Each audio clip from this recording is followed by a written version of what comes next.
आबू पर्वत की सुहानी ऋतु थी और संध्या का समय था। मुंशी फैज़ अली वैलीज वॉक पर सैर कर रहे थे। राजपूताना के रेजिडेंट गर्मियां बिताने आबू पर्वत पर आ जाते थे, तो रियासतों के राजाओं, दीवानों और वकीलों को भी वहां उपस्थित रहना पड़ता था। वैसे भी राजपूताना की इस झुलसती गर्मी में जिसको आबू पर्वत पर रहने का अवसर मिले, वह क्यों चूकेगा। मुंशी जी ने देखा, उनके आगे आगे लोगों का एक बड़ा समूह चल रहा था। वे लोग सैर करते दिखाई पड़ते थे। उनके मध्य एक गेरुआधारी साधु दिखाई पड़ रहा था। शेष लोग उसे घेरे हुए चल रहे थे। उनमें कोई चर्चा चल रही थी और वह साधु उनको समझा रहा था। मुंशी जी की ऐसे साधुओं और उनके चेलों में कोई श्रद्धा नहीं थी। वे चाहते थे कि उन्हें मार्ग मिल जाए तो वे उन लोगों के दाएं बाएं होकर आगे निकल जाएं। उनकी चर्चा सुनने के स्थान पर वे प्रकृति के सौंदर्य का आनंद उठाना अधिक लाभदायक मानते थे। तभी वह साधु मार्ग छोड़कर एक ऊंचे से स्थान पर जा बैठा। उसकी चाल ढाल में एक विचित्र सी मस्ती थी। उसके साथियों ने भी मार्ग छोड़ दिया और साधु को घेर कर बैठ गए। साधु ने अपनी तरंग में मीरा का एक भजन गाना आरंभ किया।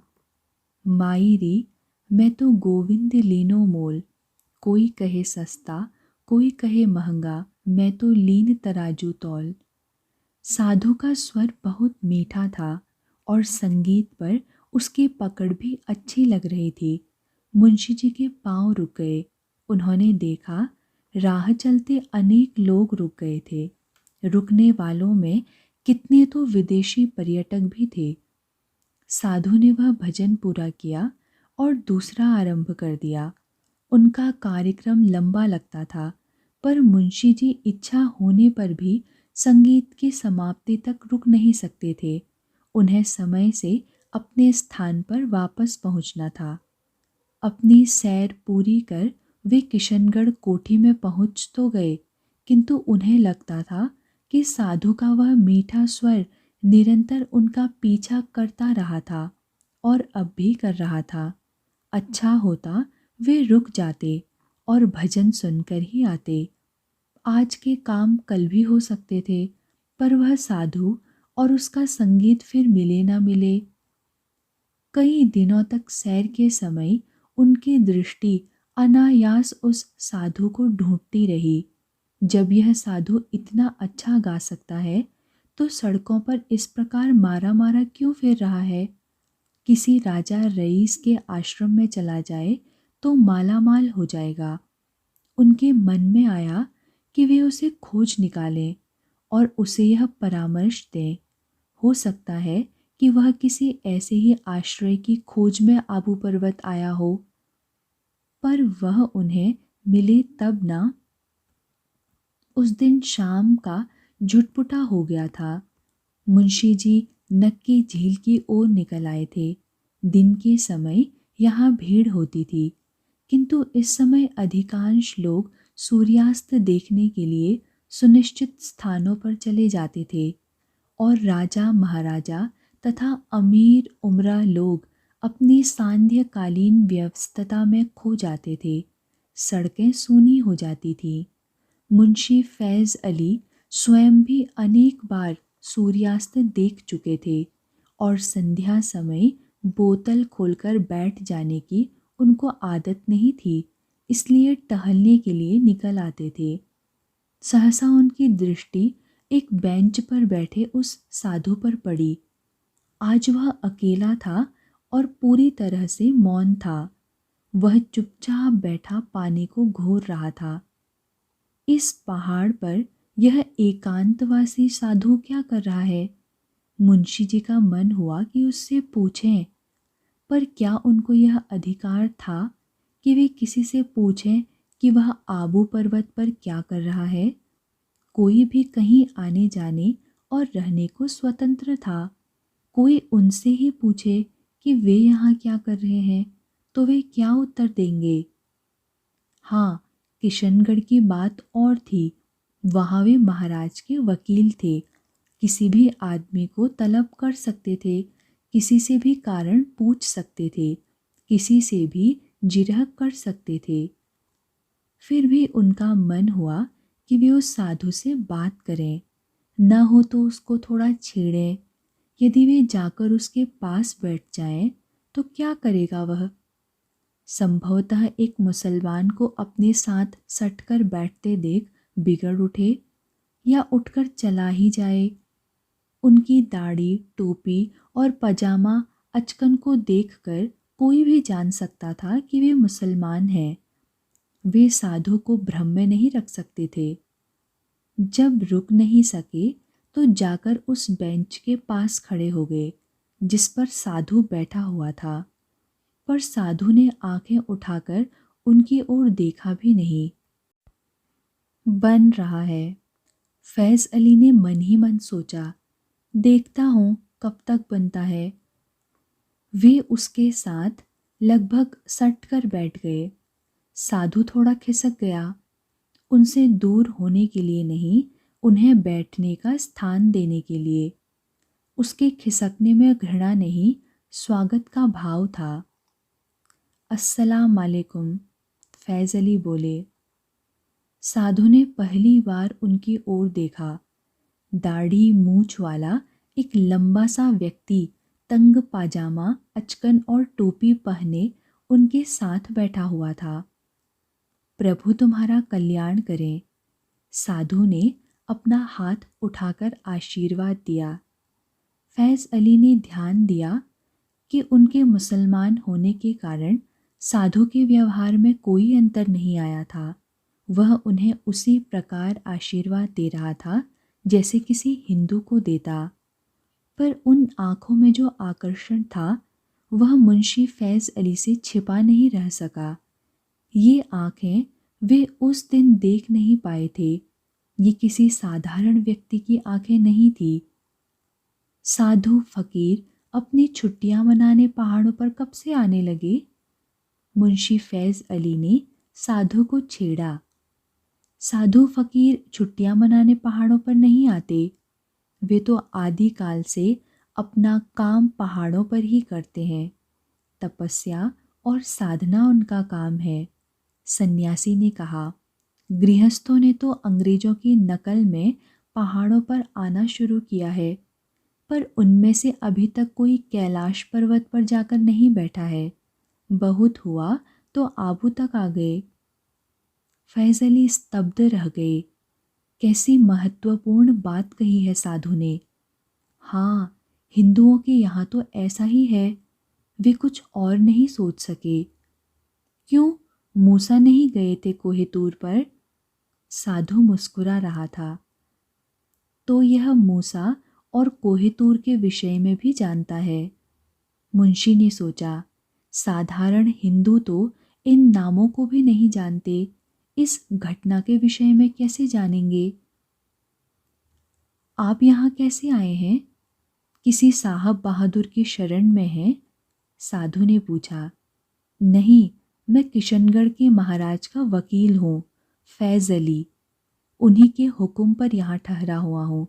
जाने अब रेजिडेंट बहादुर को किशनगढ़ के विषय में किसी जानकारी की आवश्यकता पड़ जाए तो अपने स्वामी की आज्ञा से आए हैं? साधु मुस्कुराया। जी हाँ, और आप? मैं भी अपने स्वामी के आदेश से आया हूँ। साधु ने अपनी बात में संशोधन किया। वरन अपने स्वामी के साथ आया हूँ। कहाँ ठहरे हैं? उनके साथ, उन्हीं की हवेली में। कहाँ के महाराज हैं आपके स्वामी? वे सारी सृष्टि के स्वामी हैं। साधु ने आकाश की ओर देखा। फैज़ अली चुप रह गए। वे जिस प्रकार साधु के साथ छेड़छाड़ करने आए थे, उसमें साधु की थोड़ी सी अवमानना भी थी, किंतु यह साधु अवमानना के योग्य नहीं था। वह जानता था कि उसका स्वामी कौन था और फैज़ अली महाराज किशनगढ़ को ही अपना स्वामी मानकर संतुष्ट थे। वे अपने स्वामी को भूले बैठे थे। साधु उठ खड़ा हुआ। अच्छा वकील साहब, चलता हूँ, मेरे ध्यान का समय हो गया है। फिर कब आपके दर्शन होंगे? फैज़ अली को स्वयं अपने स्वर में तड़प को भांपकर आश्चर्य हुआ। जब हरि की इच्छा होगी। साधु ने अपना हाथ उठा दिया। प्रभु तुम्हारा कल्याण करें। अपना नाम तो बताते जाए महाराज, फैज़ अली ने कहा।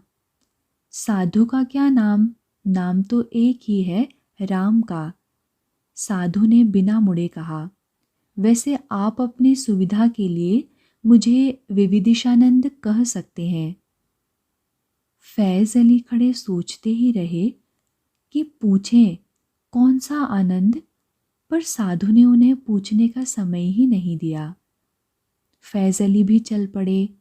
सारे रास्ते वे उस साधु के विषय में ही सोचते रहे और घर पहुंचकर यह सोचने लगे कि आखिर वे उस साधु के विषय में इतना क्यों सोच रहे हैं। साधु को वे भुला नहीं पाए।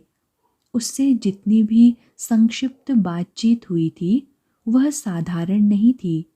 जाने क्यों वह व्यक्ति उनके मन पर छा सा गया था। कहीं उसने किसी मोहिनी का तो प्रयोग नहीं किया। उन्होंने अपने सिर को झटका। ऐसी मूर्खता की बातें सोचने की कोई आवश्यकता नहीं है। वे इतने दुर्बल मस्तिष्क के व्यक्ति नहीं हैं कि कोई उनको इस प्रकार सम्मोहित कर ले। पर यह सत्य है कि उसने उन्हें सोचने के लिए प्रेरित किया है कि उनका स्वामी कौन है, वे किसके आदेश से संसार में आए हैं और किसके आदेश से आबू पर्वत में रह रहे हैं। यदि ईश्वर न चाहता तो किशनगढ़ के महाराज उन्हें यहाँ नहीं भेज सकते थे। फिर साधु उन्हें नक्की झील पर भी दिखाई नहीं दिया। हो सकता है कहीं चला ही गया हो। ईश्वर के आदेश पर चलने वालों का क्या ठिकाना कब अपनी झोली उठाएं और चल दें। उन्हें किसी प्रकार का कोई प्रबंध तो करना नहीं होता, कोई सामान बांधना नहीं होता, बस उसके आदेश का पालन करना होता है। एक शाम वे टहलते हुए नगर से बाहर जाने वाली सड़क पर बहुत दूर निकल गए। टहलना ही तो था, किसी भी सड़क पर टहला जा सकता था, किंतु पीछे से किसी अंग्रेज की सवारी आ रही थी। ये अंग्रेज चलते हैं तो सड़क पर चलता आदमी तो इन्हें दिखाई ही नहीं देता। उनके भारतीय कोचवान गाड़ीवान भी तब अंधे हो जाते हैं। फैज़ अली सड़क के नीचे उतर गए, किंतु वह उन्हें दबाता ही चला गया। वे अपने बचाव के लिए पहाड़ से जा लगे। वहाँ एक गुफा सी थी। अपने को बचाने के लिए वे जैसे उस गुफा में ही शरण लेने के लिए उसकी ओर बढ़े हों, पर वैसी स्थिति नहीं आई। अंग्रेज की सवारी निकल गई। अब तक वे गुफा के इतने पास आ चुके थे कि उसमें झांक भी सकते थे। जब वे उसके इतने पास आ चुके थे तो अपनी उत्सुकता रोक नहीं पाए। कैसी है यह गुफा और उसके भीतर कितनी जगह है? क्या एक आदमी उसके अंदर बैठ सकता है? बैठ क्या सकता है? उसके अंदर एक आदमी बैठा हुआ था। उन्होंने ध्यान से देखा, यह तो वह साधु था। क्या नंद साधु ने भी उन्हें देख लिया था? वह मुस्कुरा रहा था। किसे खोज रहे हैं वकील साहब? जिसे खोजना चाहिए उसे या उसके किसी बंदे को। फैज़ अली उसके वाक्य से स्तब्ध रह गए। कैसे कैसे संकेत दे रहा है वह। जिसे खोजना चाहिए, किसे खोजना चाहिए? अपने उस सर्जनहार ही को तो। पर आज तक उन्होंने उसे नहीं खोजा। नमाज पढ़कर ही अपना कर्तव्य पूरा हुआ मान लिया। तो यह आपके प्रभु की कोठी है और उन्होंने आपको यह आरामगाह दी है। यही आपकी ख्वाबगाह है। वे भी मुस्कुरा रहे थे। मुझे तो प्रभु ने अपने हृदय में जगह दी है, स्वामी ने कहा। यह गुफा तो इस पिंजरे के लिए है। फैज़ अली समझ गए कि साधु अपने शरीर को पिंजरा कह रहा था। उन्होंने यह भी देख लिया था कि उनके वहाँ खड़े होकर बात करने में साधु को कोई आपत्ति नहीं थी। मैं भी भीतर आ जाऊं क्या? फैज़ अली हंसे। आप तो प्रभु के हृदय में रहते हैं। यह पिंजरा तो एक मुसलमान की गुफा में आने पर आपत्ति नहीं करेगा। पिंजरे को आपत्ति है।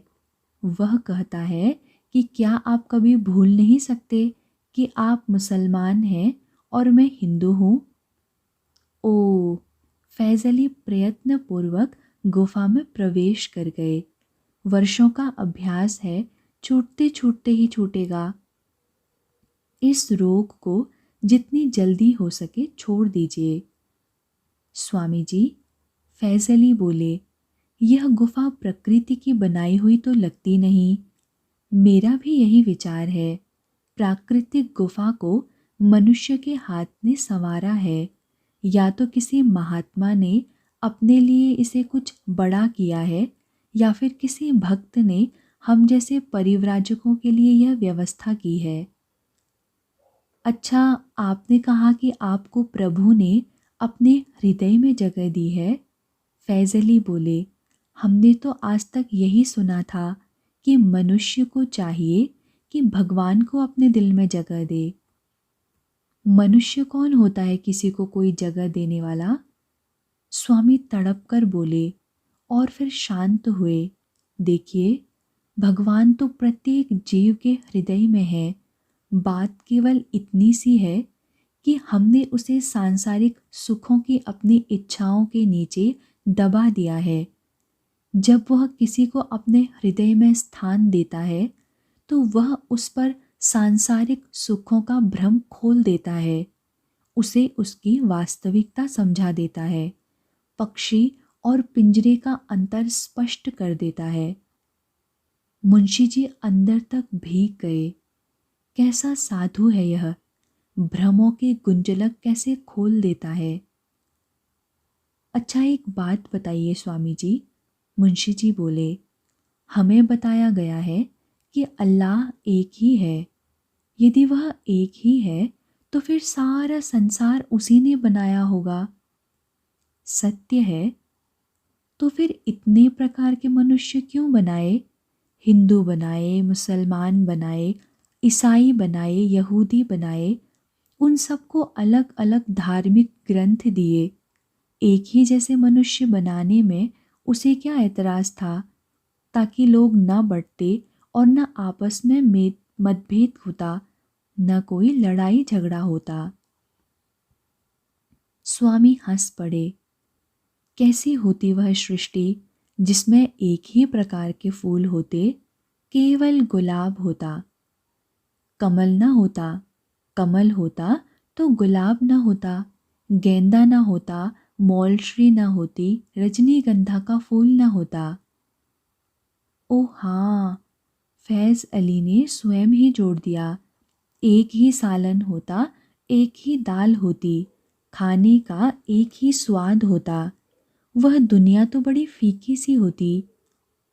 इसीलिए उसने इतने प्रकार के जीव जंतु और मनुष्य बनाए कि हम पिंजरे का भेद भुलाकर जीव की एकता को पहचाने।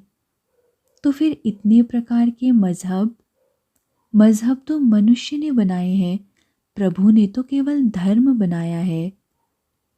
तो फिर ऐसा क्यों है कि एक मजहब में कहा गया कि गाय और सुअर खाओ, दूसरे में कहा गया कि गाय मत खाओ, सुअर खाओ, तीसरे में कहा गया गाय खाओ, सुअर मत खाओ। इतना ही नहीं, जो खाए उसे अपना दुश्मन समझो। स्वामी हंस पड़े। मेरे प्रभु ने कहा है यह सब? मजहबी लोग तो यही कहते हैं। देखो, किसी भी देश प्रदेश का भोजन वहाँ की जलवायु की देन है। सागर तट पर बसने वाला आदमी समुद्र में खेती तो कर नहीं सकता, वह सागर से पकड़कर मछलियां ही तो खाएगा। उपजाऊ भूमि के प्रदेश में खेतीबाड़ी हो सकती है, वहाँ अन्न, फल और शाक पात उगाया जा सकता है। उन्हें अपनी खेती के लिए गाय और बैल बहुत उपयोगी लगे। उन्होंने गाय को अपनी माता माना, धरती को माता माना, नदी को भी माता माना। ये सब उनका पालन पोषण माता के समान ही करती हैं। अब जहाँ मरुभूमि हो, वहाँ खेती कैसे होगी? खेती नहीं होगी तो गाय और बैलों का क्या करेंगे? अन्न है नहीं तो खाद्य के रूप में वे पशुओं को ही खाएंगे। तिब्बत में कोई शाकाहारी कैसे हो सकता है? वही स्थिति अरब देशों में है। जापान में भी इतनी भूमि नहीं है कि कृषि पर ही निर्भर रह सकें। स्वामी ने फैज़ अली की ओर देखा। अब देखो, हिंदू कहते हैं कि मंदिर में जाने से पहले या पूजा करने से पूर्व स्नान करो। मुसलमान नमाज पढ़ने से पहले वज़ू करते हैं। क्या अल्लाह ने कहा है कि नहाओ मत, केवल लोटे भर पानी से हाथ मुंह धो लो? कहाँ ही होगा। फैज़ अली बोले, नहीं, अरब देशों की मरुभूमि में इतना पानी ही कहाँ है कि वे 5 समय नहाएंगे। जहाँ पीने के लिए पानी का प्रबंध करने में कठिनाई हो रही हो, वहाँ कोई 5 समय कैसे नहा सकता है? यह तो भारत में ही संभव है, जहाँ नदियाँ बहती हैं, झरने फूटते हैं, कुएं जल देते हैं। तिब्बत में पानी उपलब्ध भी हो तो 5 बार ठंडे पानी से नहाकर आदमी सिकुड़कर ही मर जाएगा। समझ रहे हो मेरी बात? यह सब ईश्वर ने मनुष्यों को बांटने के लिए नहीं कहा है। यह सब माता प्रकृति ने मनुष्य को समझाया है। जी। और देखो, मनुष्य की मृत्यु होती है, उसके शव का अंतिम संस्कार करना होता है। प्रकृति ने ऐसा प्रबंध कर दिया है कि जैसे पशुओं के शव पड़े पड़े समाप्त हो जाते हैं, वैसे ही मनुष्य का शव भी समाप्त हो सकता है। किंतु मनुष्य नहीं चाहता कि उसके प्रियजनों का शव खुले में पड़ा सड़े या उसे पशु पक्षी और कीड़े मकोड़े खाएं। इसलिए वह उसका शीघ्रातिशीघ्र अंतिम संस्कार कर देता है। उसके लिए भी हम प्रकृति की ही शरण में आते हैं। प्रकृति के हमारे यहाँ 5 तत्व माने जाते हैं: क्षिति, जल, पावक, गगन, समीरा, मिट्टी, जल, अग्नि, शून्य और पवन। हम इन्हीं 5 में से किसी एक को वह शब्द सौंप देते हैं। अपने अपने साधनों के अनुसार लोग मृत्तिका समाधि, जल समाधि, अग्नि समाधि, पवन समाधि और गगन समाधि दे सकते हैं। अरब देशों में वृक्ष नहीं थे, केवल रेत थी, अतः वहाँ मृत्तिका समाधि का प्रचलन हुआ, जिसे आप दफनाना कहते हैं। भारत में वृक्ष बहुत बड़ी संख्या में थे, लकड़ी उपलब्ध थी, अतः यहाँ अग्नि संस्कार का प्रचलन हुआ। जिस देश में जो सुविधा थी, वहाँ उसी का प्रचलन हुआ। वहाँ जो मजहब जन्मे, उन्होंने उसी को स्वीकार किया और उसके साथ अपना दर्शन भी जोड़ दिया। इसका अर्थ तो यह हुआ कि हमें शव का अंतिम संस्कार प्रदेश और देश के साधनों के अनुसार करना चाहिए, मजहब के अनुसार नहीं। फैज़ अली ने कुछ विस्मय से कहा, हाँ, यही उचित है। स्वामी बोले, यह एक पद्धति है, अतः साधन और पर्यावरण की दृष्टि से ही उसे अंगीकार करना चाहिए। एक मुसलमान के शव को जलाया जाए और एक हिंदू के शव को दफनाया जाए तो क्या प्रभु नाराज नहीं होंगे? प्रकृति के नियम ही प्रभु का आदेश है। वैसे प्रभु कभी रुष्ट नहीं होते, वे प्रेम सागर हैं, करुणा सागर हैं, तो हमें उनसे डरना नहीं चाहिए। नहीं, हमें उनसे प्रेम करना चाहिए, केवल प्रेम। अपने पिता से, उस दया के सागर से भय का क्या कारण है? डरते हम उससे हैं जिससे हम प्यार नहीं करते। स्वामी ने अपनी आंखें बंद कर ली। उनकी बंद पलकों से अश्रु टपक रहे थे। फैज अली स्तब्ध रह गए। प्रेम का यह स्वरूप तो उन्होंने आज ही देखा था। वे खड़े प्रतीक्षा करते रहे। थोड़ी देर में स्वामी ने अपनी आंखें खोली। उस परम पिता को कठोर मानना अपराध है, तो फिर मजहबों के कटघरों से मुक्त कैसे हुआ जाए? फैज अली ने पूछा। सचमुच कटघरों से मुक्त होना चाहते हो? फैज अली ने अपना सिर हिला दिया। फलों की दुकान पर जाओ, स्वामी बोले। तुम देखोगे कि वहाँ आम बिक रहे हैं, संतरे हैं, केले हैं, नारियल हैं, किंतु दुकान तो फलों की है ना। उनके नाम पृथक पृथक हैं, किंतु वे सब फल हैं। हाँ स्वामी जी। तो अंशी से अंश की ओर चलने के स्थान पर अंश से अंश की ओर चलो। समग्र से खंड की ओर चलने के स्थान पर खंड से समग्र की ओर चलो। तुम पाओगे कि सब उसी प्रभु के रूप हैं। प्रभु चैतन्य है, उनकी माया है यह प्रकृति। संसार में तुमको जितने भी शरीर दिखाई पड़ते हैं, वे सब उस प्रकृति के ही रूप हैं। वे प्रकृति से उत्पन्न हुए हैं और फिर वे उसी प्रकृति में जा मिलेंगे। प्रकृति उनमें कोई भेद नहीं करेगी। फैज अली अकबकाए से खड़े सन्यासी को देखते रहे। तो मनुष्य यह सब क्यों नहीं समझता? अंततः वे बोले, प्रभु की माया उसे समझने दे तो समझे। सन्यासी ने कहा, यह माया की सृष्टि है वकील साहब। यहाँ सब कुछ साफ साफ दिखाई नहीं देता। मनुष्य की बुद्धि भी माया ने ही भरमा रखी है। फैज अली चुपचाप खड़े रह गए। क्या बात है, बोलती बंद क्यों हो गई? सन्यासी ने मुस्कुराकर पूछा। फैज अली ने स्वयं को झकझोर कर जगाया और प्रयत्नपूर्वक बोले, स्वामी जी, आपको आपत्ति न हो तो मैं कभी कभी आपके पास आ जाया करूं। मैं खाली बैठा दिखाई दूं तो आ जाया कीजिए, सन्यासी ने कहा। लगता है प्रभु ने आपको इधर ही प्रेरित कर दिया है। मुंशी जगमोहन लाल अपराह्न में मुंशी फैज अली से मिलने आए। पिछले कुछ दिनों में वे पॉलिटिकल एजेंट के यहाँ मुंशी फैज अली से कितनी ही बार मिल चुके थे, किंतु एक भी अवसर ऐसा नहीं आया था जब मुंशी जी ने अपने यहाँ ठहरे हुए एक साधु की चर्चा न की हो। जगमोहन लाल का साधुओं से कोई विरोध नहीं था, किंतु फैज अली के मुख से एक साधु की चर्चा सुनकर उनके मन में श्रद्धा नहीं, उत्सुकता ही जागी थी। आंगन में मीठी मीठी धूप में चारपाई बिछाए, कौपीन धारण किए, भगवा वस्त्र ओढ़े एक साधु सो रहा था। जगमोहन लाल का मन खटक गया।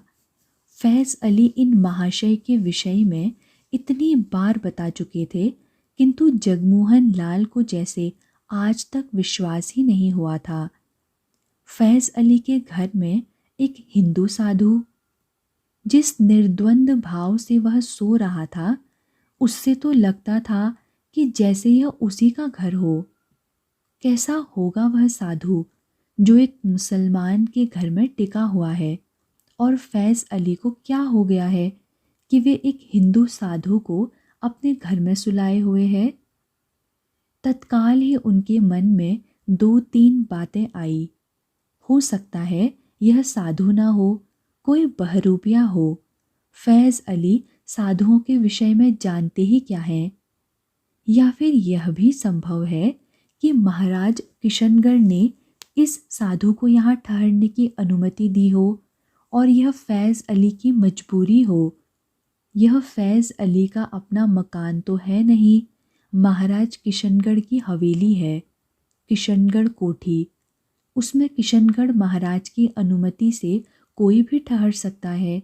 यदि महाराज ने एक साधु को भेज दिया तो फैज़ अली क्या करेंगे?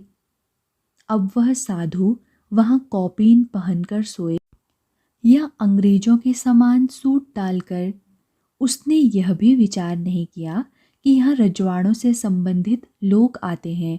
इस प्रकार एक साधु को वहाँ सोए देखकर कोई क्या सोचेगा? फैज़ अली ने जगमोहन लाल को सम्मानपूर्वक अंदर बैठाया। यह साधु कौन है, कुछ पता लगाया? जगमोहन ने पूछा। पता क्या लगाना है, वे एक पहुँचे हुए दरवेश हैं, फैज़ अली ने बड़े सम्मान से कहा। बड़ा बीहड़ सा नाम है उनका, ठहरिए मैं बताता हूँ। और फैज़ अली ने बहुत प्रयत्नपूर्वक उच्चारण किया। वे स्वामी विविदिशानंद हैं, अद्भुत साधु हैं। फैज़ अली के स्वर में जो सम्मान था उससे यह तो एकदम नहीं लगता था कि वह फैज़ अली की मजबूरी है। न ही साधु के प्रति कोई शिकायत थी, न यह लगता था कि वह उनकी इच्छा के विरुद्ध किशनगढ़ कोठी में ठहरा हुआ था। क्या महाराज ने उन्हें यहाँ ठहरने की अनुमति दी है? जगमोहन लाल ने पूछ ही लिया।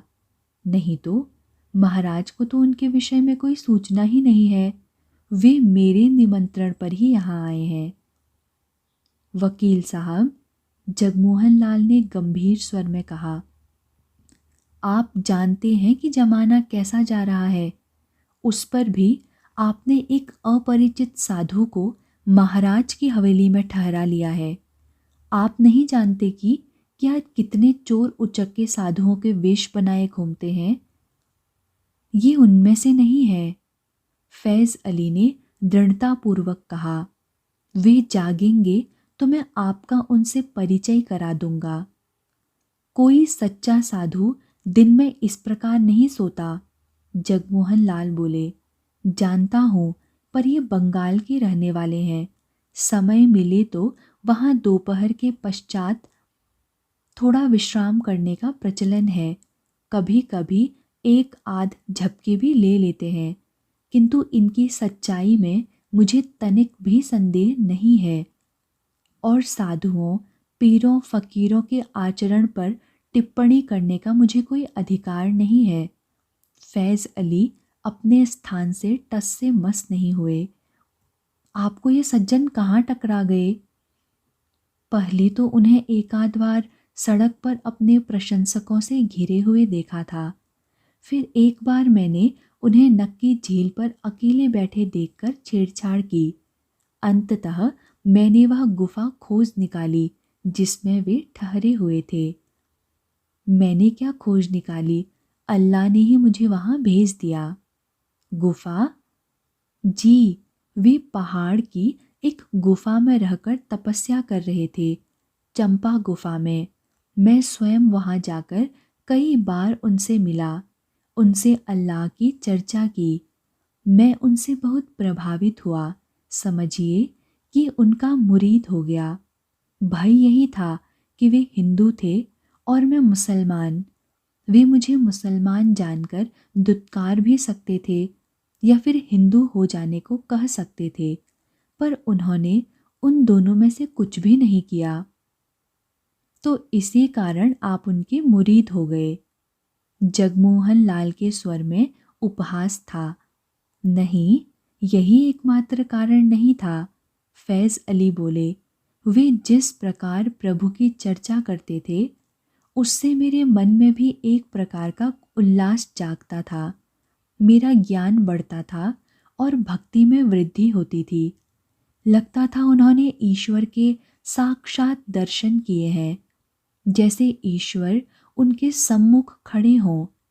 मैं उनके प्रति श्रद्धा से इतना भर उठा कि मेरे मन में एक प्रबल कामना जागी मैं उनकी कोई सेवा करूं, मैं उनके लिए कुछ करूं, स्वामी जी का कोई काम कर दूं, उनके किसी काम आऊं, वे मुझसे कुछ मांग लें, मैं उनके लिए किसी भी प्रकार कुछ उपयोगी हो सकूं। और वे आपके घर चले आए। नहीं, मैंने जाकर उनसे पूछा कि उनके लिए क्या कर सकता हूँ। वे मुझ पर इतनी कृपा करें कि मुझे कुछ करने का अवसर दें। फैज़ अली बोले। मेरी बात सुनकर स्वामी जी ने कहा, यदि सचमुच ही मेरे लिए कुछ करना चाहते हो तो मेरी इस गुफा में कपाट लगवा दो। गुफा में कोई सोना चांदी का भंडार था क्या? जगमोहन ने परिहास किया। नहीं, कपाट ताला लगाने के लिए नहीं था। वह तो वर्षा ऋतु आ रही थी और गुफा में कपाट नहीं था। उनकी बात सुनकर मैंने कहा, आप यहाँ इस छोटी सी खोह में इतने कष्ट में क्यों रह रहे हैं? मेरे पास इतनी बड़ी हवेली है और मैं नौकर चाकरों के साथ वहाँ अकेला रहता हूँ। आप मेरे साथ ही क्यों नहीं चलते? मैं आपके भोजन के लिए अलग से प्रबंध करवा दूंगा। वे हंसे, बोले, उसकी आवश्यकता नहीं है। मैं वही खाऊंगा जो तुम खाओगे। मेरे लिए इससे बड़ी प्रसन्नता और क्या हो सकती थी। मैं उन्हें अपनी पलकों पर बैठाकर ले आया। अब जब उनकी मौज होती है, वे चर्चा करते हैं, तो ऐसा सत्संग होता है कि आपसे क्या ही कहूँ। मैं मुसलमान हूँ, इसीलिए पुनर्जन्म के विषय में विशेष कुछ नहीं कह सकता, किंतु मन में एक भाव आता है कि स्वामी जी से मेरी भेंट मेरे किसी पूर्व जन्म के पुण्य का ही उदय है। कहाँ से आए हैं? मैंने पूछा नहीं। वैसे रहने वाले बंगाल के हैं। कहाँ जाएंगे? मैंने पूछा नहीं। जगमोहन लाल उनकी बात सुनते रहे और चकित होते रहे। कैसा होगा यह सन्यासी? उनके मन में बंधी गांठ खुल नहीं पा रही थी। खेतड़ी के महाराज के साथ रहने के कारण उन्होंने अनेक साधु सन्यासी देखे थे। महाराज को तो साधुओं की सेवा का व्यसन ही था। किसी साधु के विषय में सुनते तो तत्काल उससे मिलने की इच्छुक हो उठते, किंतु हिंदू साधु और एक मुसलमान के घर? लगता था स्वामी जी अपनी नींद पूरी कर उठ चुके थे। जगमोहन लाल ने उनका स्वर सुना, शिव शिव। वे भीतर आए। आइए स्वामी जी। फैज़ अली ने उनका स्वागत किया। आइए आपका अपने एक मित्र से परिचय कराऊं। स्वामी आकर बैठ गए। शिव शिव। ये मुंशी जगमोहन लाल हैं। वे बोले, आप खेतड़ी नरेश राजा अजीत सिंह जी के प्राइवेट सेक्रेटरी हैं। उनके साथ ही आबू आए हुए हैं और खेतड़ी भवन में ही ठहरे हुए हैं। जगमोहन लाल ने हाथ जोड़कर प्रणाम किया और स्वामी ने आशीर्वाद दिया, प्रभु आपका कल्याण करें। स्वामी जी, आप साधु होकर एक मुसलमान के घर पड़े हैं, कभी तो आपका भोजन उनसे छू ही जाता होगा। स्वामी के चेहरे पर ऐसे भाव उभरे जैसे वे बुरी तरह आहत हुए हों। उन्हें लगा कि जगमोहन लाल उनके सामने ही फैज़ अली के सत्कार का तिरस्कार कर रहे हैं। उनका स्वर कुछ उत्तेजित हो उठा। मैं सन्यासी हूँ, इसीलिए आपके किसी भी प्रकार के विधि निषेध से ऊपर हूँ, उससे मुक्त हूँ। मैं भंगी के साथ भी भोजन कर सकता हूँ। इससे भगवान के अप्रसन्न होने का मुझे भय नहीं है, क्योंकि यह शास्त्र द्वारा भी अनुमोदित है। फिर भी आपका और आपके समाज का डर अवश्य है। आप लोग तो शास्त्र और भगवान की भी परवाह नहीं करते, उनसे भी ऊपर उठ गए हैं, महान और शक्तिशाली हो गए हैं। मैं तो देखता हूँ कि विश्व प्रपंच में ब्रह्म सर्वत्र प्रकाशित है। मेरी दृष्टि में इस ऊंच नीच का कोई अर्थ नहीं है। अपने पराये का कोई भेद नहीं है। धर्मों का विभाजन मेरे लिए कोई अर्थ नहीं रखता। जगमोहन लाल को लगा कि स्वामी नहीं बोल रहे, जैसे बिजली कड़क रही हो। कड़कती बिजली में कोई मल नहीं होता, वह तो जैसे स्वयं प्रभु का प्रकाश है। उनके भीतर के संदेह जैसे अपने आप ही ध्वस्त होते जा रहे थे। स्वामी ने सत्य ही कहा था। गीता में भी तो लिखा है कि समदृष्टि रखने वाला व्यक्ति वही है जो विद्वान ब्राह्मण, चांडाल और कुत्ते में कोई भी भेद नहीं करता। तभी तो स्वामी शास्त्र का हवाला दे रहे हैं। जगमोहन लाल ने तो गीता पढ़ी भर थी। स्वामी शायद उसे अपने जीवन में उतार रहे थे या उतार चुके थे। जब आप भगवान से भी नहीं डरते तो आपको मेरा और मेरे समाज का भय क्यों है? जगमोहन लाल ने जैसे परिहास में कहा। बताया तो, स्वामी बोले, आप लोग स्वयं को शास्त्र और भगवान से भी ऊंचा समझते हैं। सन्यासी से यह नहीं सीखते कि समाज में भेदभाव कम होना चाहिए। उसे समझाते हैं कि वह भेदभाव करे। यह तो वैसा ही है जैसे आप मुझसे सच बोलना सीखने के स्थान पर व्यावहारिकता के नाम पर मुझे झूठ बोलने का उपदेश दें। पर आपको क्या दोष देना, हमारा समाज ही ऐसा है। एक साधारण सा आदमी भगवान के दोष निकालकर उसे परामर्श देता है। स्वामी रुके। आपने वह कथा तो सुनी होगी। कौन सी? जगमोहन लाल अनायास ही पूछ बैठे। एक व्यक्ति कहीं जा रहा था। जब दोपहर हो गई तो मार्ग में एक अच्छा सा स्थान देखकर वह एक वटवृक्ष के नीचे रुक गया। लेटे लेटे उसकी दृष्टि वट के फलों पर गई। छोटे छोटे गूलर देखकर उसके मन में कोहड़े की बेल घूम गई। उसने सोचा, यह भगवान भी विचित्र है। एक कोमल सी बेल पर तो कोहड़े जैसा भारी भरकम फल लगा देते हैं और इतने विराट वटवृक्ष को गूलर जैसा छोटा सा फल देता है। तभी हवा के झोंके के साथ एक गूलर उसके माथे पर आ गिरा। फल छोटा ही था किंतु ऊंचाई से वेगपूर्वक गिरा था।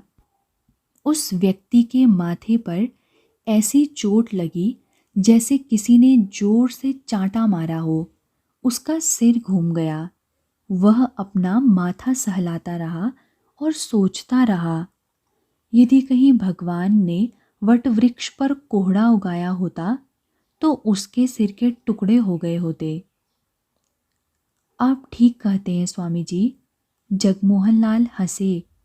हम ऐसे ही जीव हैं जो दूसरों से सीखते कम हैं और उन्हें सिखाने का प्रयत्न अधिक करते हैं। मुझे अपनी भूल समझ में आ गई है। मैं आपसे क्षमा चाहता हूँ। आप आए कहाँ से हैं महाराज? कलकत्ता से। कहाँ जाएंगे? जाना तो द्वारका था किंतु प्रभु ने मना कर दिया, इसलिए यहीं ठहर गया। नहीं जानता आगे कहाँ जाऊंगा। प्रभु ने मना कर दिया? जगमोहन लाल चकित थे। क्या प्रभु स्वयं आए थे मना करने? हाँ, स्वयं ही तो आते हैं। स्वामी मुंशी जी का उपहास समझ रहे थे। आप सड़क पर जा रहे हो और सामने से किसी गोरे की सवारी आ जाए तो आप उस गाड़ी से जा भिड़ेंगे क्या? नहीं तो रुक जाऊंगा। किसके कहे से रुक जाएंगे? मन के। यही तो भ्रम है। प्रभु साक्षात गाड़ी बनकर आपको रोक रहे हैं और आप समझ रहे हैं कि आप अपने मन के कहे से रुक गए। मैं द्वारका जा रहा था और मेरे श्याम अपने साक्षात श्यामल वेश में मेघ बनकर सारे पश्चिमी तट पर बरसने लगे। उसी वर्षा ने मुझे रोक दिया। आपको लगता है कि वर्षा के रूप में प्रभु नहीं थे, कोई और था? आप ठीक कह रहे हैं स्वामी जी। जगमोहन लाल जैसे लज्जित हो गए। अब आप मेरी एक प्रार्थना स्वीकार करें। क्या? आप महाराज खेतड़ी हमारे महाराज अजित सिंह से अवश्य मिलें। मुझे पूरा विश्वास है कि आप उनसे मिलकर प्रसन्न होंगे। पर सन्यासी को राजा से क्यों मिलना चाहिए? संसार में दोनों का लक्ष्य पृथक पृथक नहीं है क्या? राजा भोगी है, सन्यासी योगी है। स्वामी ने कहा, आप यह तो नहीं सोच रहे कि मैं महाराज से कुछ पुरस्कार पाकर प्रसन्न होऊंगा या महाराज मुझे कुछ देकर प्रसन्न होंगे? नहीं, मैं यह सोच रहा हूँ कि महाराज आपका उपदेश सुनकर प्रसन्न होंगे। वे अत्यंत धर्मनिष्ठ राजा हैं। जगमोहन लाल रुके। यह मत सोचिएगा कि मैं उनकी प्रशंसा इसीलिए कर रहा हूँ क्योंकि वे मेरे स्वामी हैं। वे वस्तुतः धर्मनिष्ठ राजा हैं। इस समय राजपूताना के सारे राजाओं में धर्म का वैसा मर्मज्ञ और कोई नहीं है। उनका चरित्र सबसे उज्जवल और पवित्र है। यदि यह सत्य है तो मुझे उनसे अवश्य मिलना चाहिए। यदि इससे धर्म को बल मिलता है तो उनसे मिलना मेरा कर्तव्य हो जाता है। मैं कुछ ऐसे ही लोगों को खोज रहा हूँ जो मिलकर धर्म और भारतवर्ष के हित में कुछ काम कर सकें। किंतु स्वामी जी रुक गए। किंतु क्या स्वामी जी? मैं चाटुकार नहीं हूँ। राज दरबार के शिष्टाचार का निर्वाह करने के लिए झूठ नहीं बोलूँगा। कोई अप्रिय सत्य बोल बैठा तो महाराज रुष्ट होंगे। मेरा कुछ नहीं बिगड़ेगा किंतु वे कष्ट पाएंगे। नहीं, ऐसा कुछ नहीं होगा। महाराज चाटुकारिता चाहते भी नहीं। वे सत्य के अन्वेषी हैं। कठोर से कठोर सत्य बिना रुष्ट हुए सुन सकते हैं। यदि यह एक प्राइवेट सेक्रेटरी द्वारा अपने प्रभु की प्रशस्ति न होकर सत्य कथन है तो मैं आपके महाराज से मिलना चाहूँगा। तो मैं महाराज से कब का समय लूँ? जगमोहन लाल ने पूछा। परसों, मैं 4 जून को आऊँगा। जगमोहन लाल प्रणाम कर विदा हो गए। वे स्पष्ट रूप से स्वीकार करना नहीं चाह रहे थे, किंतु मन ही मन कहीं यह भाव जाग रहा था कि फैज़ अली मुसलमान होकर भी कितना भाग्यशाली था कि स्वामी जी का साथ पा गया। और वे साधुओं पर संदेह ही करते रहे, उन्हें कपटी और पाखंडी ही मानते रहे। ऐसे संदेह में पड़े रहेंगे तो श्रद्धा कैसे जागेगी? और श्रद्धा न हुई तो भक्ति कहाँ से आएगी? भक्ति ही नहीं होगी तो प्रभु के दर्शन कहाँ से होंगे? यह सारा जन्म बीत जाएगा और वे इसी प्रकार राजाओं के प्राइवेट सेक्रेटरी ही बने रहेंगे।